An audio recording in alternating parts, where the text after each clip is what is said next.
Hey everyone, welcome back to the channel. Today we're diving deep into the wild world of penetration testing.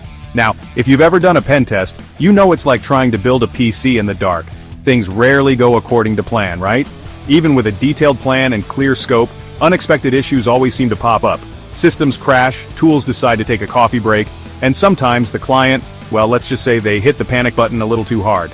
So in this video we're breaking down the top reasons why pen tests go sideways and, more importantly, how to prevent them from becoming a total dumpster fire.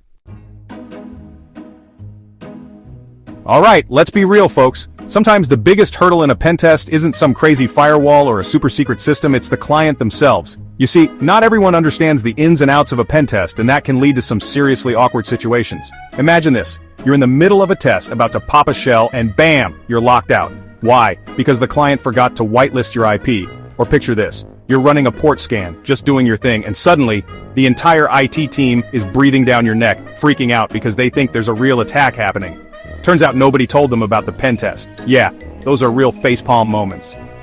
That's why communication is key, people. Before you even think about plugging in your trusty Kali machine, you need to have a serious chat with the client. And I'm not talking about a quick email exchange, I'm talking about a full-blown, no-holds-barred meeting. First things first, you need to make sure everyone's on the same page when it comes to the scope of the test. What systems are you allowed to touch? What tools are off limits? And for the love of all that is holy, make sure they understand what a pen test actually entails.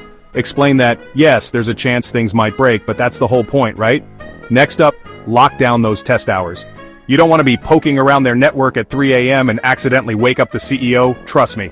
And speaking of trust, establish clear lines of communication. Who are your points of contact? Who do you call if, or should I say when, things go south? Get all of this in writing, people. We're talking contracts, authorization letters, the whole 9 yards. This is your get-out-of-jail-free card if things go sideways. Oh, and one last thing. Double, triple check those whitelisted IPs. You don't want to end up locked out of the very systems you're trying to test. Alright, let's talk about a topic that makes me cringe harder than a Windows ME installation. Pen testing in a production environment. Seriously folks, this is like defusing a bomb while riding a roller coaster. Super risky and not for the faint of heart. I get it, sometimes you don't have a choice. The client insists that their production environment is the only way to get a realistic test. But trust me, testing on live systems is like playing with fire.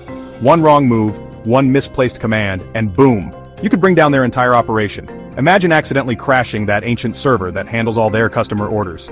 Yeah, not a good look. So what's the solution? Well, first and foremost, try your darndest to convince the client that a staging or test environment is the way to go. Explain to them that it's like practicing your ninja skills on a bunch of watermelons before you go after the real deal. It's all about minimizing the risk, right? But hey, let's be real. Sometimes you just can't escape the production environment. If that's the case, you need to tread carefully, my friends. We're talking about taking every precaution possible. First, agree on non-intrusive testing methods as much as you can. Think reconnaissance, vulnerability scanning, manual testing, basically, anything that won't bring the whole house of cards down. When it comes to actually exploiting vulnerabilities, use safe payloads. We're talking about things that'll give you access without causing a system meltdown. And whatever you do, monitor the system impact like a hawk. Keep an eye on those CPU spikes, memory usage, and any weird error messages. Remember, this is a delicate dance and you don't want to step on anyone's toes. Chapter 3, the Antivirus and EDR Gauntlet, Outsmarting the Gatekeepers. Alright, let's talk about everyone's favorite party pooper, antivirus and EDR. These guys are like the overprotective parents of the cybersecurity world, always trying to block your every move. You try to upload your custom payload and bam, deleted before you can even blink. Or you finally get that reverse shell working, only to have your C2 traffic blocked faster than you can say firewall. Talk about frustrating, right? But hey, don't worry, we're not going down without a fight. There are ways to bypass these digital bouncers, and it all starts with understanding your enemy. You see, antivirus and EDR often rely on signature-based detection, meaning they look for specific patterns or characteristics in files and network traffic. So, how do we get past them? Obfuscation, my friends. We're talking about making your payloads and traffic look as innocent as a puppy in a basket of kittens. One way to do this is by using packing techniques. Think of it like wrapping your payload in a bunch of layers of digital wrapping paper. This makes it harder for antivirus to detect those telltale signatures. Another trick is to use encryption. Encrypt your payloads before sending them, and then decrypt them on the target machine. It's like sending a secret message in code that only you and the target can understand. But wait, there's more. You can also use techniques like LOL bins, or living off the land binaries, and memory-only payloads. LOL bins are basically legitimate system tools that can be used for malicious purposes. They're already on the system, so antivirus is less likely to flag them. And memory-only payloads? Well, they never touch the disk, making them even harder to detect. Of course, before you unleash your obfuscation skills on a client's network, it's always a good idea to test your tools and techniques in a controlled environment. Set up a lab with the same antivirus and EDR solutions that the client uses and see what you're up against. Chapter 4. Reporting fails. Don't let your findings get lost in translation. You've spent days, maybe even weeks, meticulously probing a client's defenses, uncovering critical vulnerabilities like a digital Sherlock Holmes. But here's the kicker. If you can't communicate those findings effectively, all your hard work could be for nothing. That's right, folks. Reporting is just as important as the pen test itself.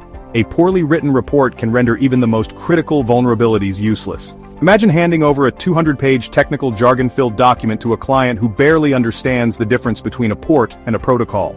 Do you think they'll take action? Probably not. So how do you avoid this reporting pitfall? It's all about clarity, conciseness, and a touch of empathy. Remember, you're trying to communicate with humans, not robots. Start with an executive summary that even your grandma could understand. This should highlight the most critical vulnerabilities and their potential impact on the business. No technical jargon here, just plain English. Next, break down each vulnerability in detail, but again, keep it clear and concise. Use headings, bullet points, and visuals to make your report easy to read and digest. And most importantly, explain the business impact of each vulnerability. Don't just say, you have an SQL injection vulnerability. Instead, say an attacker could exploit this SQL injection vulnerability to steal sensitive customer data, which could lead to a massive data breach and irreparable damage to your company's reputation. Finally, offer actionable remediation steps for each finding. Don't just tell the client what's wrong, tell them how to fix it. Provide specific recommendations, such as patching vulnerable software, implementing stronger passwords, or configuring firewalls correctly. Remember, your goal is to help the client improve their security posture, not just point out their flaws. Chapter 5. Beyond the tools, thinking like an attacker. Let's face it, the world of cybersecurity tools is pretty awesome. We've got Burp Suite for web app testing, Nessus for vulnerability scanning, Metasploit for, well, everything. It's like having a digital Swiss Army knife for hacking. But here's the thing, relying solely on tools is like trying to paint a masterpiece with only a roller. Sure, you might cover a lot of ground, but you'll miss all those fine details that make a real impact. The same goes for pen testing. If you're just running automated scans and calling it a day, you're only scratching the surface. To find those truly critical vulnerabilities, you need to go beyond the tools and start thinking like an attacker. Now, I'm not saying you should start wearing a black hoodie and hacking into your neighbor's Wi-Fi, though that does sound kind of fun, doesn't it? But you do need to shift your mindset. Instead of just looking for known vulnerabilities, start thinking about how those vulnerabilities could be chained together to create a larger attack. For example, a seemingly insignificant information disclosure vulnerability could provide you with the keys to the kingdom when combined with a weak password policy, or a misconfigured web server could be the perfect entry point for a devastating ransomware attack. The key is to understand how the system works as a whole, not just its individual components. So, how do you develop this attacker mindset? Well, it takes practice, for one. Spend time researching different attack techniques, read security blogs and articles, and participate in Capture the Flag, CTF competitions. But most importantly, be curious. Don't be afraid to ask questions, challenge assumptions, and think outside the box. So there you have it, folks, a crash course in how to avoid pen testing disasters. Remember, pen testing isn't about wreaking havoc. It's about helping organizations improve their security posture by identifying and mitigating vulnerabilities before the bad guys can exploit them. And that requires a combination of technical skills, clear communication, and a healthy dose of common sense. Avoiding disasters isn't about being perfect, it's about being prepared. It's about understanding the risks, communicating effectively with your clients, and always striving to improve your skills. If you found this video helpful and want more real-world ethical hacking tips, be sure to hit that subscribe button and ring the notification bell so you don't miss out on future content. Until next time, stay safe, stay ethical, and keep on hacking.